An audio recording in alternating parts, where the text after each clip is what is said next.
श्रीरामनवमी रे महांगारे बजरंग दलर शोभायात्रा बजरंग दल पक्षर महांगा निर्वाचन मंडली रे एक शोभायात्रा अनुष्ठित हो जाइछि। बजरंग दल राज्य पूर्व प्रांत सहसंयोजक प्रभात रंजन त्रिपाठी नेतृत्व में हजार हजार कर्मी बाइक शोभायात्रा जय श्रीराम नारा दे विभिन्न अंचल परिक्रमा करथिले। सपनपुर हनुमान मंदिर निश्चिंत कोइली रघुनाथ जीव मंदिर एवं नेमाल नगेशपुर कटिकटा सोकरपड़ा बंतला एवं गोपालपुर दे उमर हनुमान मंदिर एही राष्ट्रवादी सैनिक माने पहुंचीथिले। बजरंग दल सक्रिय राजनीति रे विश्वास करेनी। एक हिंदू राष्ट्र गठन पई संगठन पक्षरु आह्वान दिया जाइथिला।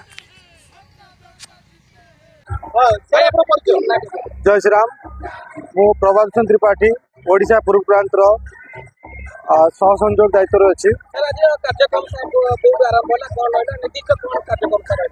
आज जो कार्यक्रम आमर एटा निश्चित कोइली प्रखंड प्रारंभ हो महांगारे एटा समाप्त होइछि।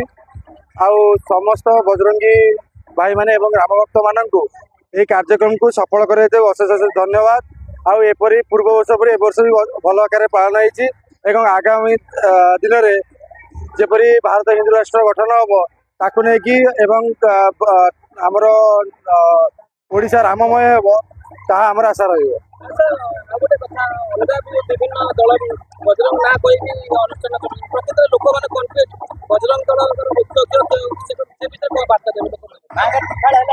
आगामी दिन में जो मैंने आमर युवपीढ़ी रोचंती से माने बजरंग दल रे योगदान करंतु एवं बजरंग दल एक कह गले कौन राजनैतिक संगठन नुहे, यह एक संगठन जो थे कि आम मैंने शालीनतार सह सेवा सुरक्षा और संस्कार को लेकिन हिंदू युवक मान गठन करुचु एवं जहाँकि राष्ट्र निर्माण में आगामी दिन में सहायक हे। मुझे निश्चिंत कोइली प्रखंड संयोजक बजरंग दल आमर रामगर रामनवमी उपलक्षे आमर निश्चिंत कोइली प्रखंड सालेपुर ठारू आरंभ करी उमर महांगार उमर ठारे आमर सेठी शेष।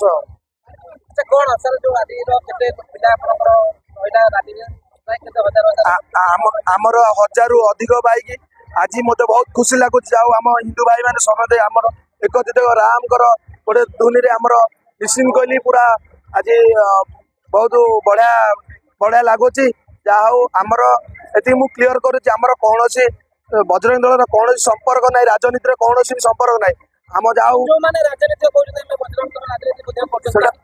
भूल कथा से आमर आम बजरंग दलर ना को बदनाम कर चक्रांत आउ बजरंग ना धरिकी से भोट नबार बहुत प्रयास चलते आम से करूँ। बजरंग दल केबे भी राजनीति सहित केबे भी ना सी भी तार जवाब निश्चिंत दब।